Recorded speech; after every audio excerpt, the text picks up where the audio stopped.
अब सिर्फ saving bank account से ही भरना होगा आपको इनकम टैक्स रिटर्न। सरकार द्वारा नया नियम लागू कर दिया गया है 2026 में। अगर आप फाइनेंशियल ईयर 2025-26 यानी असेसमेंट ईयर 2026-27 की आईटीआर फाइल करते हैं तो एक चीज दिमाग में जरूर डाल दें, सेविंग बैंक अकाउंट के थ्रू ही आप अपनी आईटीआर को भरे।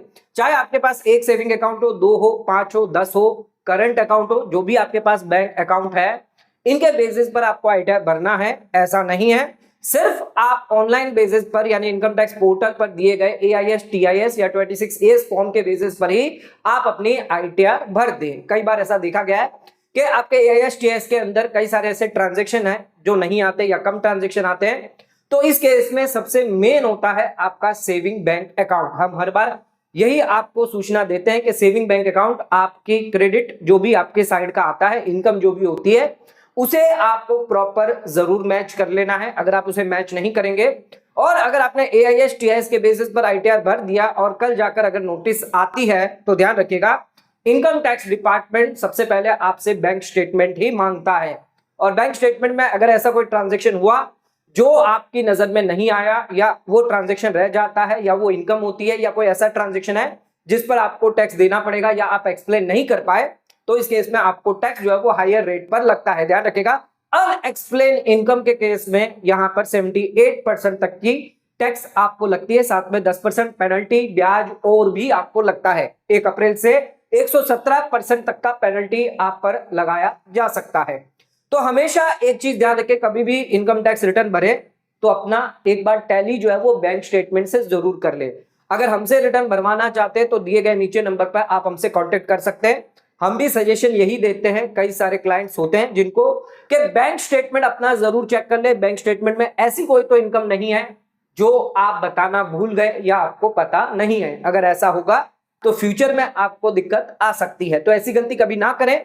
इसके लिए आज के इस वीडियो में हम आपको जानकारी देंगे कि बैंक के अंदर कौन सी इनकम आ सकती है, उन इनकम को कैसे आपको रिपोर्ट करना है, कौन सा आईटीआर फॉर्म है, सारी जानकारी एक एक इनकम के बारे में आपको देंगे। इनकम के अलावा भी अगर आपके कोई ट्रांजैक्शन आ रहे हैं जैसे लोन है, गिफ्ट है, इसके बारे में भी जानकारी आपको देने वाले। तो वीडियो बहुत ही इंपॉर्टेंट है, वीडियो को एंड तक जरूर देखें। चैनल पर नए तो सब्सक्राइब करें, बेल आइकन पर ऑल नोटिफिकेशन पे क्लिक करें ताकि आपको आने वाले सभी नोटिफिकेशन रिगार्डिंग हमारे वीडियो से रेगुलरली मिलते रहे। आइए स्टार्ट करते अपने आज के वीडियो को बिना किसी देरी के।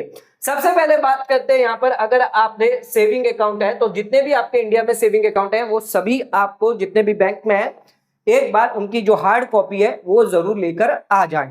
सॉफ्ट कॉपी ना यूज करें क्योंकि सॉफ्ट कॉपी में जो है आपको हर एक ट्रांजेक्शन को जो है वो गोल करके लिखना होता है कि भाई ये किस चीज का पैसा है, तो सॉफ्ट कॉपी में इतना आसान नहीं होगा, लेकिन हार्ड कॉपी आपके पास रहेगा। अच्छा, जिन लोगों की भर भर के यूपीआई है उन लोगों के लिए तो भगवान भरोसे आप चल रहे हैं, लेकिन जिन लोगों के कम ट्रांजैक्शन है, हमेशा हम कहते हैं कि यूपीआई जब आप करते हैं यूज तो आप उसके लिए अलग से एक अकाउंट रखें, खाता रखें, ताकि आपका जो मेन खाता होता है जहां पर सैलरी पेंशन जो भी आ रही है वो कभी भी डिस्टर्ब ना हो। तो हमेशा याद रखें कि जो मेन अकाउंट होता है सैलरी पेंशन, इनको कभी भी आपको डिस्टर्ब नहीं करना है। सबसे पहले बात करते हैं सेविंग बैंक अकाउंट में क्या आता है। आपका ब्याज आता है, हर महीना क्रेडिट होता है, 6 महीने में होता है, साल में होता है, जो भी आपका ब्याज आता है इसको आपको ध्यान रखना है कि आपका इंटरेस्ट जो भी आ रहा है सेविंग बैंक अकाउंट से, या अगर आपके पास पोस्ट ऑफिस सेविंग अकाउंट है या कोऑपरेटिव बैंक सेविंग अकाउंट है तो ध्यान रखिएगा इनकम फ्रॉम अदर सोर्सेस में आपको दिखाना होता है। ये आपके लिए कभी भी टैक्स फ्री नहीं होता, डिडक्शन आपको इसमें मिल जाता है। डिडक्शन आपको सिर्फ ओल्ड रिजिम में मिलेगा, एटीटीटी ए, एटीटीटी बी के अंदर। एटीटीटी ए के अंदर नॉन सीनियर सिटीजन को मिलेगा 10,000 तक का डिडक्शन मिलता है। इंडिविजुअल एचयूएफ यहां पर सीनियर सिटीजन को अलाउ नहीं है। क्यों नहीं है? क्योंकि एटीटीटी बी के अंदर सीनियर सिटीजन को अलाउ होता है 50,000 रुपए तक का। सिर्फ सेविंग का ब्याज नहीं, यहाँ पर एफडी और आरडी का ब्याज भी आ जाता है। आईटीआर 1, 2, 3, 4 कोई भी आईटीआर फॉर्म आप भर सकते हैं, अप्लीकेबल जो भी आप पे होगा डिपेंड करता है आपकी और क्या इनकम है। कैपिटल गेन की इनकम है, आईटीआर 2, आईटीआर 3 है, बिजनेस की इनकम है, आईटीआर 3, आईटीआर 4 है, तो इस पे बेसिस पर डिपेंड करता है। ध्यान रखिएगा टोटल सेविंग इंटरेस्ट आपको देखना है, चाहे वो आपकी पासबुक में हो, चाहे आपके बैंक स्टेटमेंट में हो, या बैंक से इंटरेस्ट सर्टिफिकेट ले ले। फॉर्म 26AS, AIS, TIS भी जरूर चेक करें। सभी इंटरेस्ट को आपको यहां पर आईटीआर में दिखाना मैंडेटरी होता है। एक व्यक्ति की नोटिस आई थी, सिर्फ उन्होंने 9,000 रुपया इंटरेस्ट नहीं दिखाया था, उन्हें 30 से 40,000 रुपए जो है 4 से 5 साल बाद जब नोटिस आती है तब आपको जमा करना पड़ता है। सिर्फ 9,000 रुपए का ब्याज ना दिखाने की वजह से उन्हें इतना भारी नुकसान होना पड़ा, क्योंकि वो 30% स्लैब में आ रहे थे और 4 से 5 साल का जब ब्याज जुड़ता है तो वो आपका 30 से हो जाता है 40-50% हो जाता है। तो वहां पर आपको 18,000-20,000 रुपया टैक्स देना पड़ सकता है। इंटरेस्ट हमेशा यहां पर जो है वो आईटीआर में जरूर दिखाए। अगर आपका इंटरेस्ट एआईएस टीआईएस में 100% इंटरेस्ट आपका दिखता है, 1 रुपया भी है तो भी वो दिखता है। अगर वो मिसमैच है आईटीआर में आप नहीं दिखाएंगे तो उस केस में आपको नोटिस का रिस्क हो सकता है। दूसरी हमारी इनकम है सैलरी और पेंशन, जो आपके सेविंग बैंक अकाउंट के अंदर क्रेडिट साइड में आ सकती है। ध्यान रखिएगा यहां पर आपको ग्रॉस सैलरी अलाउंस आईटीआर जब आप फाइल करते हैं स्टैंडर्ड डिडक्शन आपको 75,000 50,000 रुपए का मिलता है। फॉर्म 16 के बेसिस पर आप जरूर दिखाएं। कई लोग गलतियां करते हैं, फॉर्म 16 के बेसिस पर जो डिडक्शन आते हैं वो नहीं दिखाकर अपने अलग ही कोई डिडक्शन दिखा देते हैं। जबकि एक मेरे पास केस आया जहां पर 1.5 लाख रुपया फॉर्म 16 के तहत लिया गया। जब उसको नोटिस के साथ रिप्लाई किया तो यहां पर ऑफिसर ने फॉर्म 16 को एक्सेप्ट किया है, भले उसके रिगार्डिंग कोई प्रूफ नहीं दिया, लेकिन फॉर्म 16 के बेस पर 1.5 लाख का जो डिडक्शन है एटीसी का वो अलाउ किया गया। तो हमेशा फॉर्म 16 इंपॉर्टेंट होता है, उसके अंदर जो डिडक्शन है वो आपको 100% ही मिलेंगे। उसके लिए कोई भी यहां पर आपको जो है वो पेनल्टी नहीं लगा सकता। सैलरी स्लिप होनी चाहिए, बैंक स्टेटमेंट होना चाहिए। यहां पर आप 26AS AIS TIS भी जरूर चेक करें, कई बार मिसमैच होता है, तो अगर कोई मिसमैच है तो वो आप अपने एम्प्लॉयर से ठीक जरूर करवा लें। अच्छा, रेगुलर पेंशन आती है, चाहे गवर्नमेंट से आती है, पीएसयू से या प्राइवेट से आती है, आपको सैलरी हेड पे दिखाना है। फैमिली पेंशन जो आ रही है वो आपको इनकम फ्रॉम अदर सोर्सेस से, यहां पर आपको 1/3 फैमिली पेंशन डिडक्शन मिल जाता है। अच्छा, 15,000 मैक्सिमम मिलता है जिसमें आपको ओल्ड रिजीम में, और 25,000 रुपया न्यू रिजीम में मिलता है। अच्छा, इन दोनों में से जो भी लोअर होगा 1/3 या 15 या 25,000 उसका बेनिफिट आपको दिया जाएगा। स्टैंडर्ड डिडक्शन आपको मिल जाता है जो भी पेंशनर है, जो भी सैलरीड पर्सन है, 50,000 ओल्ड रिजीम में और न्यू रिजीम में आपको 75,000। अच्छा, यहां पर भी आपको कोई भी आईटीआर फॉर्म अप्लीकेबल रहेगा, क्योंकि यहां पर आपकी जो भी अदर इनकम होगी उसके बेसिस पर, चाहे वो कैपिटल गेन है, बिजनेस है, उसके बेसिस पर आपका आईटीआर फॉर्म चेक किया जाएगा कि कौन सा एप्लीकेबल होगा। आईटीआर 1 2 3 4, अगर 2 है 3 है तो यहां पर कैपिटल गेन है तो 2 3 लगेगा, बिजनेस है तो 3 और 4 लगेगा। अगर इन दोनों में से नहीं है तो आईटीआर 1 आपके लिए एप्लीकेबल रहेगा। नेक्स्ट आ जाते हैं रेंटल इनकम के बारे में बात करते हैं। रेंटल इनकम जो है, जो आपको घर से, फ्लैट से, शॉप से, लैंड से मिलती है, हाउस प्रॉपर्टी में दिखाना। अगर कोई लैंड आपका खाली पड़ा हुआ है, बिल्डिंग नहीं है, तो वहां पर उस केस में इनकम फ्रॉम अदर सोर्सेस में जाएगा। 2 हाउस प्रॉपर्टी इस बार फाइनेंशियल 25-26 में आप आईटीआर 1 आईटीआर 4 में दिखा सकते हैं। इससे पहले सिर्फ 1 हाउस प्रॉपर्टी अलाउ थी। अच्छा, 2 से ज्यादा हाउस प्रॉपर्टी के कैरी फॉरवर्ड लॉस करना चाहते हैं तो आईटीआर 2 में, और अगर आपके साथ में बिजनेस इनकम है तो आईटीआर 3। अच्छा, जो भी आपकी ग्रॉस एनुअल वैल्यू आएगी, म्युनिसिपल टैक्स और अनरियलाइज्ड रेंट इस बार नया आया है, ये आप कर सकते हैं। अगर आपका कोई रेंट है जो फंसा हुआ है, टेनेंट नहीं दे रहा, तो वो आप इस बार कम कर सकते हैं। जब आपको रियलाइज होगा तब आप अपनी इनकम में ऐड कर पाएंगे, पहले ये ऑप्शन नहीं हुआ करता था। जो भी आपकी नेट एनुअल वैल्यू आएगी, स्टैंडर्ड डिडक्शन 30% आपको मिल जाएगा। आप चाहें अगर होम लोन लिया हुआ है तो उसका ब्याज भी कम कर सकते हैं। न्यू रिजिम में सेल्फ ऑक्यूपाइड का अलाउ नहीं होगा, सिर्फ लेट आउट का अलाउड होगा। टैक्सेबल इनकम जो आएगी वो आपकी टैक्स स्लैब के हिसाब से टैक्स किया जाएगा। एडवांस रेंट और एरियर ऑफ रेंट जो है वो ईयर ऑफ रिसिप्ट के अंदर आपका टैक्सेबल होता है, ध्यान रखिएगा। 30% डिडक्शन भी मिलता है और हाउस प्रॉपर्टी में इसको आपको दिखाना होता है। अगर को ओन्ड प्रॉपर्टी है, ज्वाइंट प्रॉपर्टी है, तो उस केस में जितना भी आपका शेयर बनता है उस रेंट में 50-50% है। मान लीजिए 10,000 का रेंट है तो 5,000 आप में दिखाएंगे, 5,000 आप अपनी वाइफ में दिखाएंगे। ध्यान रखिएगा, कोई भी डिडक्शन आपको रिपेयर, इंश्योरेंस, सैलरी, मेंटेनेंस का नहीं मिलता, क्योंकि 30% ऑलरेडी स्टैंडर्ड डिडक्शन आपको अलाउ किया गया है। आपके सेविंग अकाउंट में बिजनेस इनकम भी आ सकती है, सेल्स भी आ सकता है। नॉर्मली जो सेल होती है, कैश सेल होती है, ऑनलाइन सेल होती है, वो आती है, लेकिन आपको प्रॉफिट जो है वो आईटीआर में दिखाना होता है। ध्यान रखिएगा, बिजनेस इनकम जैसे आपने मनी रिसीव किया है ट्रेडिंग से, शॉप से, मैन्युफैक्चरिंग से, या ऑनलाइन बिजनेस आप करते हैं अमेजॉन, फ्लिपकार्ट, मीशो से, फ्रीलांसिंग, कंसल्टेंसी हो गया, कमीशन या ब्रोकरेज हो गया, प्रोफेशनल सर्विस हो गई, स्मॉल सर्विस प्रोवाइडर है, कोई भी तरीके का बिजनेस है जहां से आपकी इनकम आ रही है, ये आपका सेल्स होगा, टर्नओवर माना जाएगा। कमीशन के केस में जो भी आपका पैसा कमीशन बेसिस पर आता है वो आपका टर्नओवर माना जाता है, और इसमें जो भी आपका टर्नओवर होगा, नेट प्रॉफिट जो भी होगा खर्चों के बाद, ये आप आईटीआर में दिखा सकते हैं। इसमें कभी भी आप प्रेजेंटिव में नहीं जाएंगे, 44AD में नहीं जाने वाले हैं, क्योंकि ये आपका रेगुलर इनकम होता है। रेगुलर बुक्स ऑफ मेंटेन करना पड़ता है एक लिमिट से, अगर आपका टर्नओवर क्रॉस करता है। अच्छा, बिजनेस इनकम आपको कहां दिखानी है? Profit and gain from business and profession में दिखानी है। ध्यान रखिएगा, प्रेजेंटिव बिजनेस होता है जिसमें 44AD 44AE ये आप आईटीआर 4 में दिखाएंगे। रेगुलर बिजनेस अगर आपका है, बुक्स मेंटेन है, तो ITR 3 में, अदरवाइज आप ITR अगर और भी अदर इनकम है तो ITR 3 में आप दिखाएंगे। 4 के अंदर तभी आपको दिखाना जब आपका प्रेजम्पटिव बिजनेस हो। अच्छा 44AD जैसे ट्रेडर शॉपकीपर है, इनका टर्नओवर 2 करोड़ तक का है तो आप 44AD में जा सकते हैं। प्रॉफिट आपको 6% अगर आपका ऑनलाइन है, डिजिटल है, और 8% इन केस आपका कैश होता है या फिर एक्चुअल हायर प्रॉफिट। कई बार लोग गलतियां करते हैं, सिर्फ 6% 8% दिखाते हैं जबकि उनका एक्चुअल प्रॉफिट 20% 25% होता है। तो आपको एक्चुअल प्रॉफिट दिखाना, अदरवाइज आप फंस सकते हैं।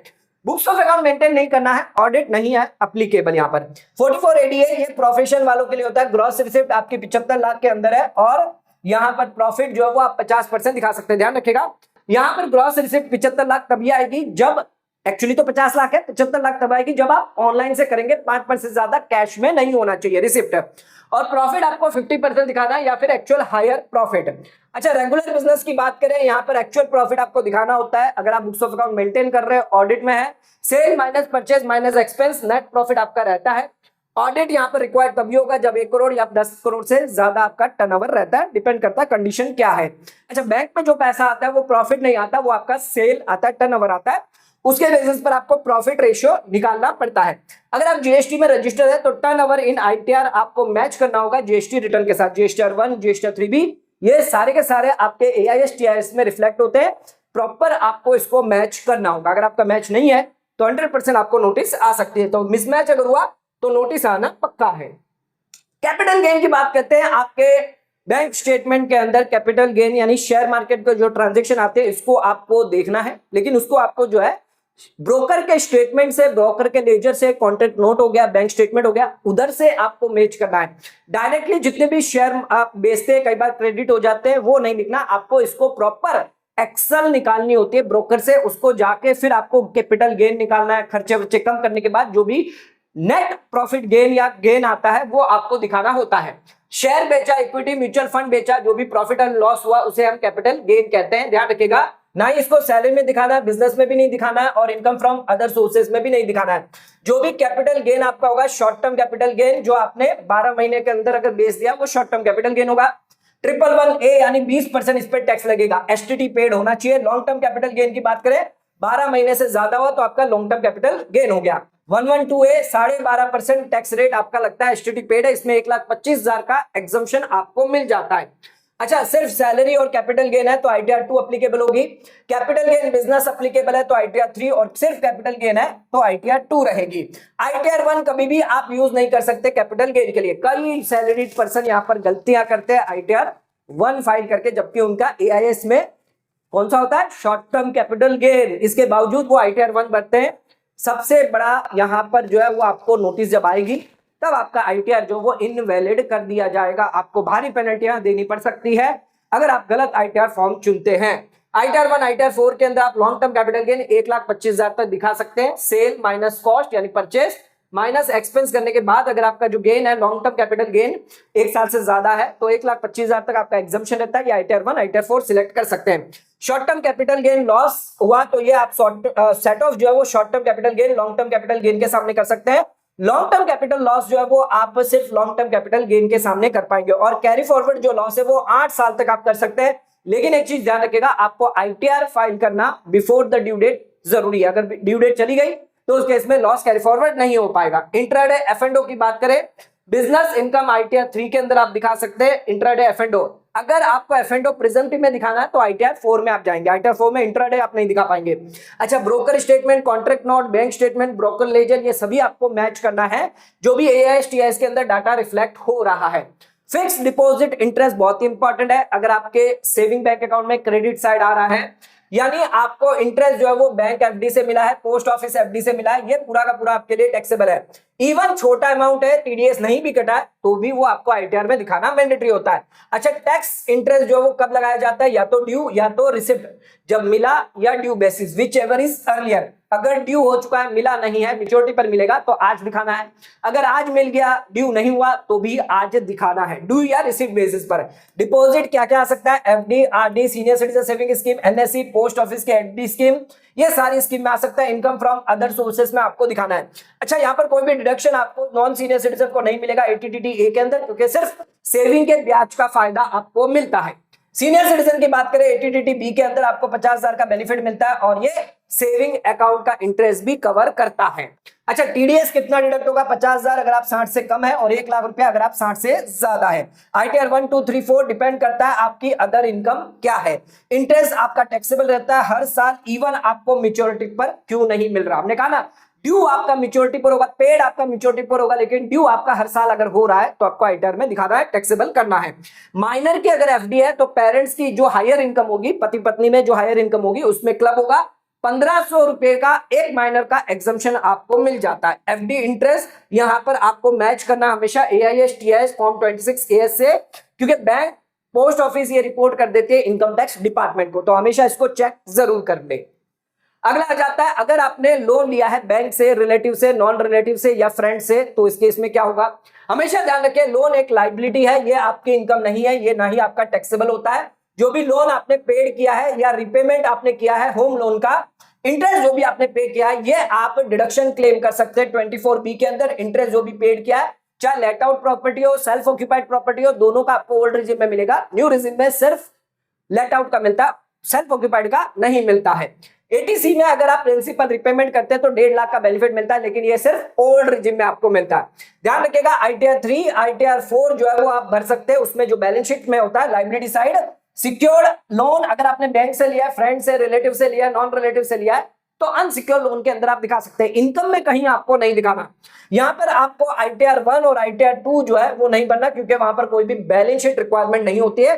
अच्छा, लोन के लिए आपके पास प्रॉपर लोन एग्रीमेंट होना चाहिए, सामने वाली पार्टी का कंफर्मेशन होना चाहिए, बैंक ट्रेल जो है वो मिलती रहनी चाहिए कि आपने लोन दिया आया, लोन दिया आया, तो ये दिखना चाहिए कि 5 लाख दिया, 5 लाख आया।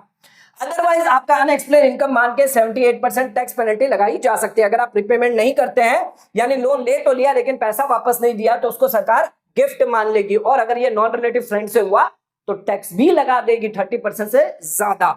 अच्छा, यहां पर नेट इंटरेस्ट आपका टैक्सेबल होगा। मान लीजिए आपने पैसा 10 लाख रुपया है किसी से लिया है और वही 10 लाख रुपया किसी और को दे दिया, तो इस केस में आपका जो नेट होगा, यानी इनकम तो मानी जाएगी लेकिन जो खर्चा उसका बेनिफिट आपको इनकम फ्रॉम अदर सोर्सेस में मिलेगा, और जो भी नेट होगा ब्याज उसका आपका टैक्सेबल हो जाएगा। फिक्स डिपॉजिट मेच्योरिटी अमाउंट जो आपके, कई बार क्या होता है, फिक्स डिपॉजिट जो है वो मेच्योर हो जाती है, सेविंग अकाउंट के अंदर क्रेडिट होता है पैसा, क्या इसको टैक्स लगेगा? क्या इनकम टैक्स में इसको दिखाना है? तो सिर्फ इंटरेस्ट पोर्शन होता है एफडी का, वही आपका टैक्सेबल होता है। बाकी आपको इनकम फ्रॉम अदर सोर्सेस में इंटरेस्ट पोर्शन दिखाना होता है। जो भी प्रिंसिपल अमाउंट है ये आपका पैसा है, इसलिए आपका टैक्सेबल नहीं होता, इस पर कोई भी टैक्स नहीं लगता है। आईटीआर 3, आईटीआर 4 के अंदर आप चाहें तो इन्वेस्टमेंट के अंदर एसेट साइड में दिखा सकते हैं। अगर 31 मार्च से पहले ही अगर हो गया तो इन्वेस्टमेंट में नहीं दिखाएंगे, अगर वो आउटस्टैंडिंग रहा है 31 मार्च को रहा है तब जाके आपको बैलेंस शीट में दिखाना है। लेकिन ऑलरेडी आपके खाते में क्रेडिट हो चुका है, पैसा आ चुका है, तो ना इसको बैलेंस शीट में दिखाना, ना इसको कहीं पे आईटीआर में दिखाने की जरूरत आपको पड़ने वाली है। आपका ऑटोमेटिक जो सेविंग अकाउंट का जो बैलेंस है वो बढ़ जाएगा, तो सेविंग अकाउंट का जो बैलेंस है वो बैंक बैलेंस में दिख जाएगा। तो 31 मार्च को मान लीजिए 10 लाख रुपए क्रेडिट हुए और 10 लाख रुपए से आपका सेविंग अकाउंट का बैलेंस बढ़ गया, तो ये आपको आईटीआर 4 के अंदर दिखाना अब मैंडेटरी होगा। बैंक बैलेंस के अंदर सेविंग अकाउंट का जो बैलेंस होगा, जिसमें एफडी का पैसा मैच्योर होकर आया है, ये आपको सेविंग अकाउंट के अंदर जो बैंक बैलेंस है 31 मार्च को अगर खड़ा है ये दिखाना पड़ेगा। तो यहां पर इनकम टैक्स डिपार्टमेंट ये देख सकता है कि भाई पिछले साल आपके सेविंग अकाउंट का जो बैलेंस है वो 5 लाख था, इस बार 15 लाख हो गया, तो 10 लाख कैसे बढ़ गया, इसकी जानकारी जो है वो मांग सकता है। तो ये भी आपको चीजें ध्यान रखनी है। एफडी जो आउटस्टैंडिंग होगा 31 मार्च का, ये आपको दिखाने की जरूरत नहीं है बैंक बैलेंस में, लेकिन ये सेविंग अकाउंट के थ्रू आप दिखा सकते हैं। जो सेविंग अकाउंट है, क्योंकि पैसा वहां जाएगा, वहां से आप दिखा सकते हैं, अलग से आपको कुछ नहीं दिखाना है।